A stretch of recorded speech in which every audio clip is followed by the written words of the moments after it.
Good morning and welcome back to Poppy's Kitchen for the step 2 shaping and the second rise.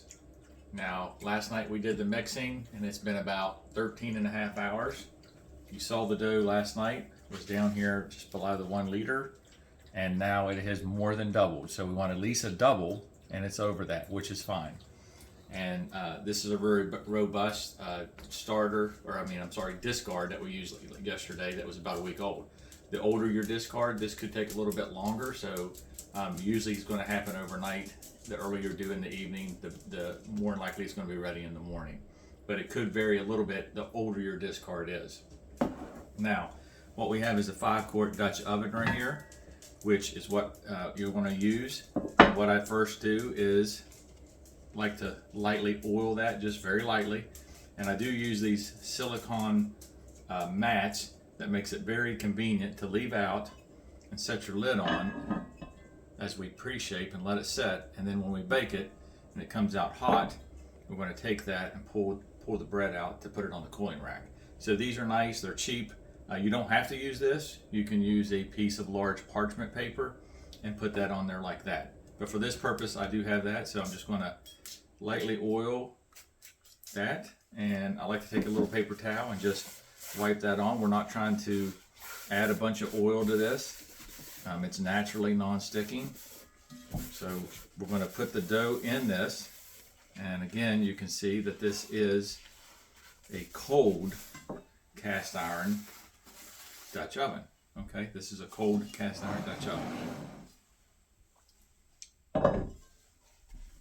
And that's where we're going to let it do its second rise. Second, you're going to take your bread flour that you used yesterday to mix the dough, and we just want to lightly flour your clean surface. Okay. Now we're not trying to add a bunch of flour to our dough because that will mess up the hydration of the dough. So we're just going to lightly flour this so it doesn't stick, and just keep our hands lightly floured. But again, you're not trying to add a bunch of flour because we don't want that to affect the hydration of the dough. Sometimes you can use your hand just to go down each side of your container or your bowl, whatever you used, and it should come right out. Now remember, we did not knead that dough. All we did was mix the dough last night, and this came out really nice this morning. So now what we want to shape is a boule, and basically that is a round. But we have to create a lot of tension so it doesn't just splatter everywhere and become that. We want it to rise up. So what we're going to do is we'll just put just a little bit of flour on top, not much, just a little bit. And then what we're going to do is we're going to pull each end. We're going to pull out and pull in, pull out and pull in. As you can see, that dough is perfect, out and in, and it's a little bit sticky. That's what we want. That's the water in it that's going to make that hydration. That's why the Dutch oven creates steam. As you can see, I keep pulling out and in, and I'm kind of just bringing it together. Bring it out, bring it in together, and kind of like make sewing a little bit. So as you get most of that together, just keep pulling it in. You'll feel it. It's starting to create tension. See how it's starting to get smooth? That's what we want. You could kind of think of it like a little baby diaper. Now once you get most of this up like this, you just keep pulling that, and you can feel the tension. You can pinch that together. And this doesn't take a lot of time. You can flip it over, put it down on the flour. Then what I'm going to do is I'm going to push up and pull back. And as I do, see that pulling in the tension, bringing it together?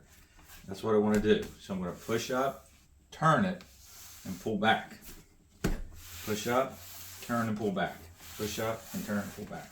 And what I'm doing is pushing that dough under to tighten this top to create a bunch of tension.